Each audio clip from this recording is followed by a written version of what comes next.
tutti, in questa pillola di storia oggi vi vorrei parlare della Sardegna come terra di confino e di confinati politici al tempo del fascismo. In Sardegna arrivarono dal continente ben 345 confinati, a cui si dovevano aggiungere 25 confinati sardi e altri 17 che provenivano dall'Istria, quindi un totale di 387 tra uomini e donne che furono allontanati dalle loro abitazioni, dalle loro famiglie, dal loro lavoro, dai loro amici, tramite un provvedimento amministrativo, quello del confino di polizia. Confino di polizia che fu introdotto dal testo unico delle leggi di pubblica sicurezza approvato con il Regio Decreto del 6 novembre 1926 al numero 1848. Previsto il confino per coloro che abbiano commesso o intendano commettere atti diretti a sovvertire gli ordinamenti sociali, economici e nazionali costituiti dello Stato o a menomarne la sicurezza, ovvero a contrastare l'azione dei poteri dello Stato. Il confino veniva comminato non in base ad un reato commesso, ok? È provato, quindi non solo commesso ma anche provato, ma ad un rapporto del questore o ad informazioni assunte e riservate provenienti da istituzioni fasciste. Quindi delle decisioni dell'organo giudicante era la commissione provinciale ed erano escluse la difesa e gli elementi di prova. Solo nei processi presso il tribunale speciale la difesa era ammessa, ma gli avvocati difensori dovevano essere in possesso della tessera del Partito Nazionalfascista.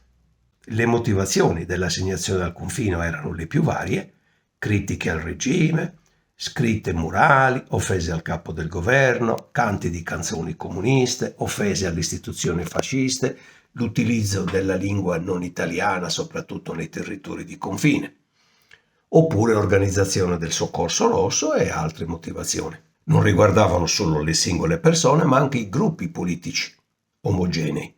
In quest'ultimo caso le motivazioni erano inerenti alla riorganizzazione del Partito Comunista e delle cellule del Partito Comunista, o perché gruppi di persone cantassero bandiera rossa in gruppo o indossassero un qualche segno distintivo, quale tipo una coccarda rossa all'occhiello della giacca, eccetera.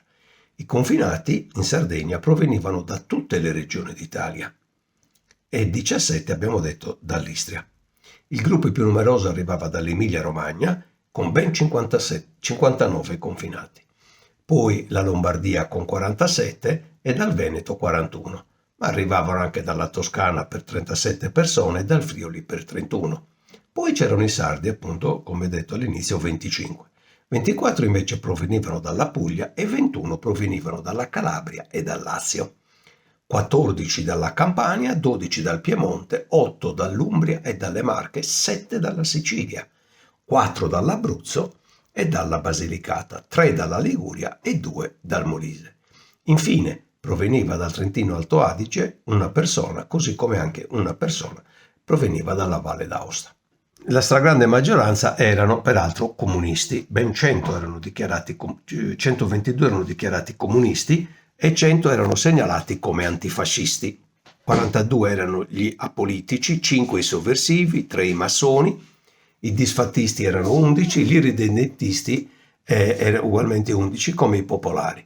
114 persone erano state condannate per attività comunista, 97 per attività antifascista, 7 per attività anarchica, attività socialista 11.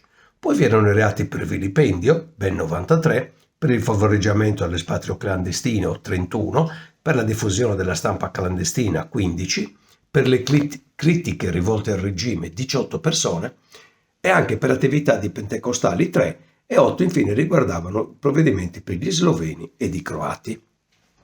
L'estrazione sociale dei confinati era la più varia, si passava da professori universitari a preti, ad artigiani. I paesi che erano utilizzati in Sardegna erano riferibilmente quelli dell'interno, ma la maggior parte, appunto, qualcuno anche a Cagliari, Sassari e Nuoro, ma la maggior parte nei paesini piccolini delle province di Sassari e di Nuoro prevalentemente.